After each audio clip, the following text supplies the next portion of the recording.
warahmatullahi wabarakatuh. Halo anak-anak ibu semuanya. Bagaimana kabarnya hari ini? Semoga semuanya dalam keadaan sehat dan selalu tetap semangat ya. Nah, sebelum memulai pembelajaran pada hari ini, marilah kita awali dengan berdoa terlebih dahulu. Berdoa dimulai.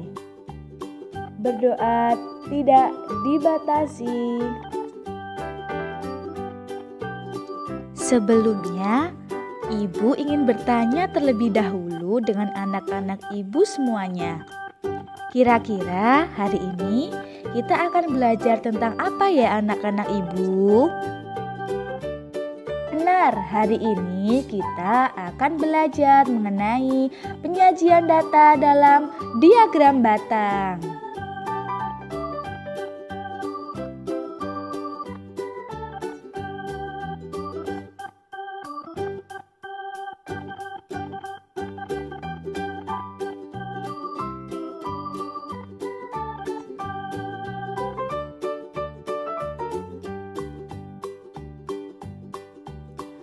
Nah, anak-anak ibu semuanya sudah siap ya tentunya untuk mengikuti pembelajaran pada hari ini. Harus selalu dijaga semangatnya ya anak-anak ibu yang pintar, hebat, dan pemberani. Yuk langsung saja kita menyimak penjelasan dan mengikuti serangkaian praktek tentang materi diagram batang melalui video berikut ini. Semangat ya anak-anak ibu semuanya untuk mengikuti pembelajaran pada hari ini. Mari anak-anak, kita akan belajar mengenai konsep dasar diagram batang. Perhatikan gambar berikut. Terdapat dua gambar. Manakah gambar yang memudahkan kita dalam membaca data? Jawaban yang tepat yaitu gambar 2. Apa itu diagram batang? Diagram batang adalah diagram yang menyajikan data dalam bentuk persegi panjang tegak ataupun persegi panjang mendatar yang sama besar dan terpisah. Amatilah bacaan berikut. Guru matematika di kelas Edo membagikan hasil ujian matematika dan mendata nilai ujian matematika siswa kelas 4. Dari 32 siswa, 2 siswa mendapat nilai 50, 11 siswa mendapat nilai 60, 10 siswa mendapat nilai 70, 6 siswa mendapat nilai 80, dan sisanya mendapat nilai 75. Guru di kelas Edo ingin melihat perbandingan nilai yang diperoleh siswa dengan lebih mudah. Mari kita belajar mengenai menyajikan data dalam bentuk tabel. Berikut tabel data yang kita peroleh. Mari kita belajar mengenai langkah-langkah membuat diagram batang. Lakukanlah step by step berikut ini. Yang pertama, buatlah sumbu X dan sumbu Y yang saling tegak lurus. Yang kedua, sumbu datar merupakan sumbu berisi nilai hasil ujian matematika kelas 4. Yang ketiga, sumbu tegak merupakan sumbu yang berisi banyaknya siswa. Yang keempat, gambarlah persegi panjang tegak untuk masing-masing nilai hasil ujian matematika sesuai dengan banyak siswa. Yang kelima, dalam tabel skor hasil ujian matematika yaitu 50, 65, 70, 75, dan 80, tulis di bagian sumbu mendatar sumbu X. Yang keenam, buatlah frekuensi dari 1 sampai 11 dengan jarak yang sama. Yang terakhir, gambarlah batang nilai ujian matematika sesuai dengan banyaknya siswa.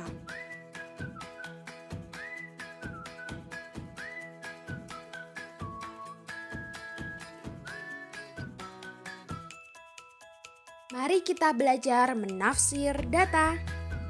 Apa itu menafsir data? Yaitu membaca dan mengartikan data yang ditampilkan dan membaca dan mengartikan data yang tidak tertulis secara langsung.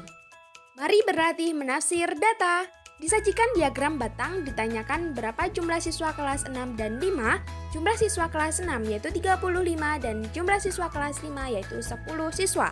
Di total menjadi 45 siswa. Nah, sekarang perhatikan contoh soal berikut ini. Kita kerjakan bersama-sama ya. Pertanyaan yang pertama, berapa banyak buku pada tahun 2016? Pertanyaan yang kedua, pada tahun berapa buku paling banyak pada diagram di atas? Dan pertanyaan yang ketiga, berapakah selisih jumlah buku antara tahun 2015 dan 2017?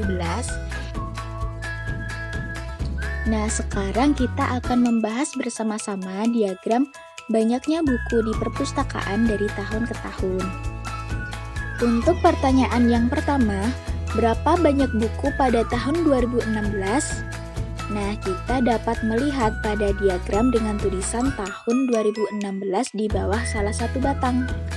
Lalu kita melihat ujung paling atas dari batang tersebut. Di sana terdapat garis. Jika kita bergeser melihat ke kiri, garis akan menunjukkan angka 500. Itu artinya pada tahun 2016 terdapat 500 buku. Untuk pertanyaan yang kedua, pada tahun berapa buku paling banyak pada diagram di atas? Nah, kita dapat melihat dari batang yang paling panjang. Karena apa? Karena banyaknya buku semakin ke atas akan semakin banyak. Jadi, di tahun manakah batang yang paling panjang? Iya, benar sekali. Batang yang paling panjang ada di tahun 2017. Jadi, buku yang paling banyak ada di tahun 2017, yaitu ada 600 buku.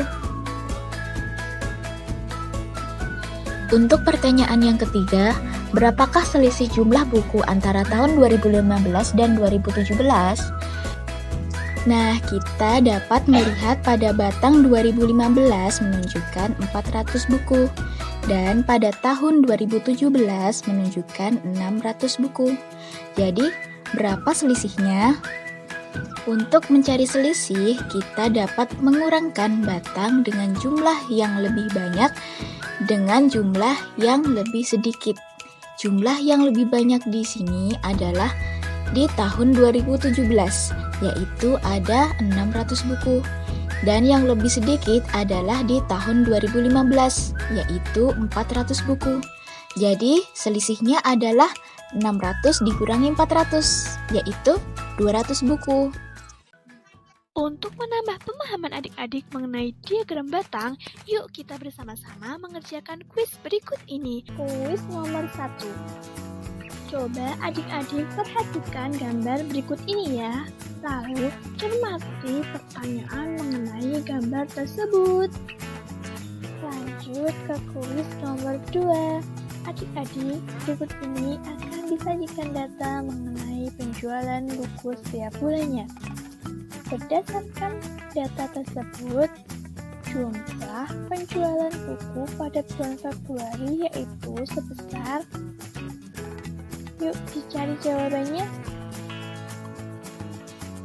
Lanjut ke kuis nomor 3. Adik-adik, berikut ini akan disajikan 4 pilihan. Dari keempat pilihan tersebut, manakah yang merupakan penyajian data dalam bentuk diagram batang ya? Yuk cermati pilihannya dan temukan jawabannya. Adik-adik, kuisnya telah selesai. Sekarang waktunya kita membahas mengenai kuis tadi ya. Silahkan kalian simak video berikut ini, lalu koreksilah hasil pekerjaan kalian. Adik-adik, ayo kita mulai membahas kuis yang tadi, dimulai dari pembahasan nomor 1. Dalam kuis nomor 1 ini disajikan data menggunakan diagram batang. Nah, yang ditanyakan yaitu selisih siswa yang mendapatkan nilai 90 dan yang mendapatkan nilai 70.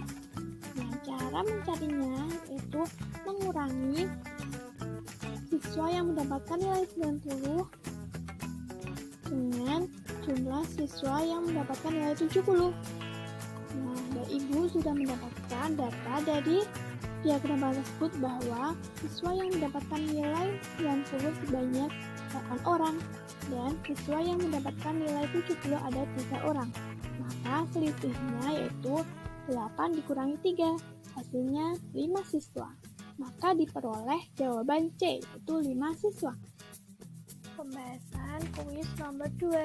Di sini telah disajikan data menggunakan diagram data, lalu kalian diberi pertanyaan berapakah jumlah penjualan buku pada bulan Februari.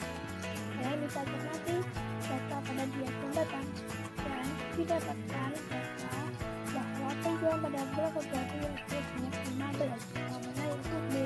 Pembahasan kuis nomor 3.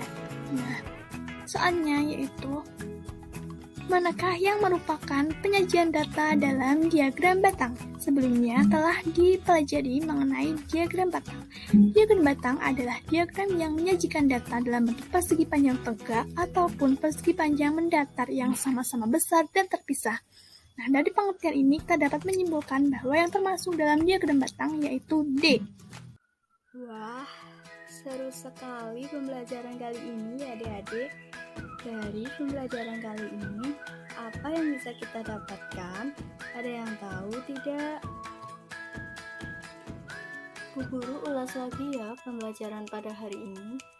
Materi pada hari ini yaitu pengolahan data dengan diagram batang. Dalam pengolahan data itu dibutuhkannya suatu data dari pengumpulan data. Data dapat dikumpulkan dengan cara berikut: wawancara dengan narasumber, membuat dan menyebarkan kuesioner untuk diisi oleh narasumber, mengumpulkan data dari sumber data yang sudah ada. Dalam pengumpulan data, terdapat juga data yang bentuknya tabel dan diagram batang. Berikut ini contohnya. 1. Contoh data pada tabel. Seperti ini ya adik-adik. 2. Contoh data pada diagram batang. Seperti ini ya adik-adik. Dari dua data yang disajikan dalam dua bentuk yang berbeda tersebut, dapat dibaca dari informasi tersebut ya adik-adik, seperti yang sudah ada dalam pembahasan. Dalam pembelajaran kali ini juga sudah banyak yang kita pelajari ya adik-adik. Sudah belajar pengumpulan data, penyajian data, dan membaca data. Semoga pembelajaran kali ini bermanfaat ya adik-adik. Jangan lupa setelah menonton video ini, kalian juga harus tetap belajar lagi ya di rumah, agar kalian tambah paham lagi. Semangat belajar, para pelajar pintar. Sampai jumpa.